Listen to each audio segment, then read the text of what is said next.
Well, the age-old question, how do you make your company thrive while ensuring you're achieving the all-important work-life balance? Well, 1700 is a company that claims to do just that with a focus on the SME sector. Well, General Manager of 1700, Tiana Minnikin, joins me now in the studio. Tiana, thanks so much for joining us today. Thanks for having me. Let's just start with what you guys actually do, 1700. Talk us through it. So I guess the big picture umbrella approach is that we provide work-life integration and diversity solutions for businesses, both large and small, so that they in turn can support their employees.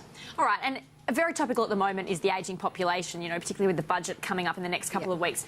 What do you offer, I guess, as a solution to this in the work environment? Yeah, so one of our cornerstone programs is called the Senior Living Program, and this program is something that employees from our clients can access wherever they are, be it at home, at work, in the mines, on the bus, and it allows them to gain access, resources, tools and tips to help people from two different perspectives.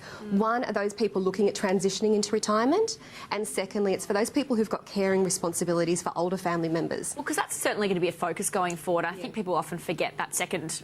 They think more of the retirees, but not of the actual carers and the employees that will have to sort of take time out of work to help care for the ageing population. Have you noticed this become more front of mind in employees lately? Yeah, it's quite funny. In fact, you know, stats show that 38% of the Australian workforce have unpaid caring responsibilities.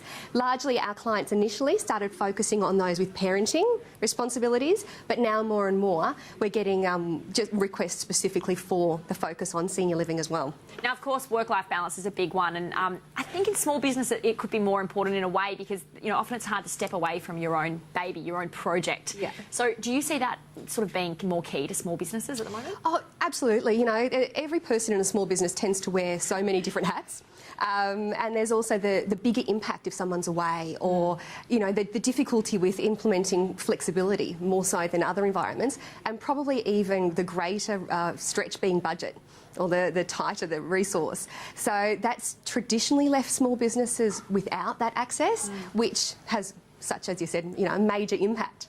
What do you actually do, though? What are the tips for the small to medium enterprises that need to try to achieve a work-life balance? Yeah, so in fact, I would suggest they're the same as those in larger businesses, but not being forgotten. So, you know, we provide access to resources, tools and tips. We can do workshops, consulting, a whole host of things. But I think the important things when it comes to SMEs for us is that we've always had a bit of a scaled pricing model to try not to penalise the smaller players, but we realised last year we can actually do better. So we came up with some specific offerings, whether an employer has 5 employees or 20 or up to 200, and have put together the same level of access and content and benefits that's normally reserved for the big business, but put it in a way that's tailored for the budget and needs of small business. All right, what about the concept of part-time work, flexible work? Because I feel like this is often a bit of a myth. You know, can you achieve it successfully, you know, without really working part-time hours but still having a full-time workload? Yeah, and I think that is the common thing that happens out there. People get the part-time title and pay but end up working far more hours.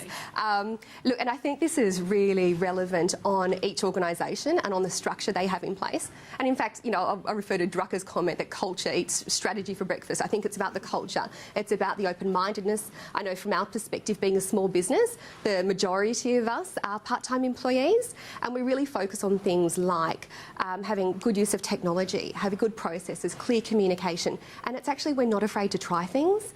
So being open-minded as opposed to just saying, you know, that'll never happen or that'll never work for a part-time role. Are you seeing companies care more and more about the, you know, well-being of an employee, particularly with Gen Y? You know, switching from job to job often is sort of what they do. So do you see this as becoming more and more important? Without doubt.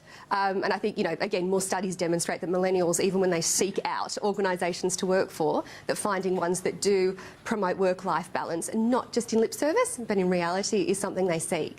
So I think if you look at just the cost of retaining a workforce as opposed to constant replacement and recruitment and training, yeah, it makes perfect sense. Can you talk us through actually how you work with the organisation once they adopt your Absolutely, sure. So we generally have key points of contact. In larger organisations, it's within their HR team typically.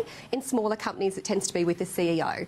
And what we do is we understand their needs, objectives, priorities, and come up with a tailored solution. From there, you know, we implement those. But I think that probably the important thing to note is because resources are always stretched regardless of the size of business, we kind of take it on ourselves. So we create the tailored programs, communication, questions, all the supporting documentation, and give it to businesses so they can distribute it out and we can host it. It looks like they've done all the work according to what their employees see, but we're happy to be running it in the background. All right, Tiana Minnikin, thanks so much for joining us from 1700. Thank you. We have to take a quick break here, but when we return, how a small family business has used the technology of the day to expand. All the details on that next.